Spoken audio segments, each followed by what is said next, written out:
طيب هو قال لك، هو الملخص انا عشان انا شفت الملخص تمام، قال لك ان بيلي، ان بت وبيلي، ان هما الاتنين عاوزين يجيبوا بطيخة وعاوزين يقسموها ما بينهم بالنص. تمام، بشرط ان النص يكون لما يطلع الرقم يطلع رقم زوجي. يعني البطيخة جابوها يعني 8 كيلو مثلا، فهم لازم يطلع لهم 4 كيلو و4 كيلو. طب ما طلع لهمش 4 كيلو و4 كيلو، يبقى لا المسألة، يبقى يطلع لهم غلط البرنامج او يطلع لهم اللي هي نو. وخلي بالك قال لك الاجابه تبقى يا اما يس يا اما نو، عشان لسه بتسوح في الموضوع ده. تمام، يعني انا كنت بكتب له ترو فولس تمام، فهو كان بيقول لي لا ما ينفعش ترو فولس، لازم يس ونو وحاجات كده. ايه، الدقه يعني. تمام. من غير ما نطول هتلاقيني اصلا اهو.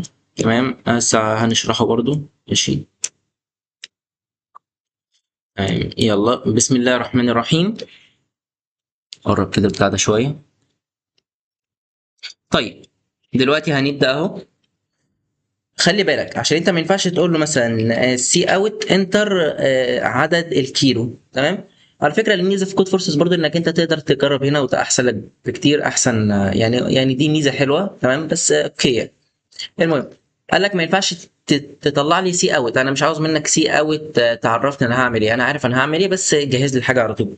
يعني هاجي اقول له مثلا، هاجي انتجر اكس اللي هي كيلو، يعني يعني البطيخه كام كيلو، هي دي الاكس. تمام. ما ينفعش اقول له سي اوت انتر كيلو في بطيخه اي حاجه مش مهم. تمام، فاقول له هنا سي ان اكس كده هيدخل الكيلو. تمام، فاحنا هنحط شرط. ماشي. نقول له ايه؟ نقول له لو الاكس قبلت القسمه على 2، تمام، وما تبقاش حاجه، خلي بالك، و و عارف كلمه و دي اللي هي دي اهي، و x not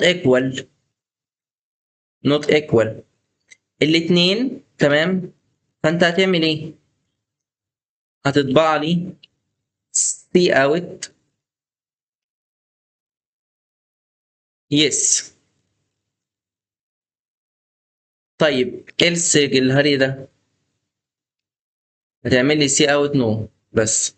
هتقول لي طب يا محمد ليه سي ليه ليه الاكس هنا عشان بس سي اوت نو كده تمام. ليه الاكس هنا يعني حطيت شرط انها لا تساوي الاتنين، عشان لو هي ساوية الاتنين ده رقم زوجي. تمام. تمام.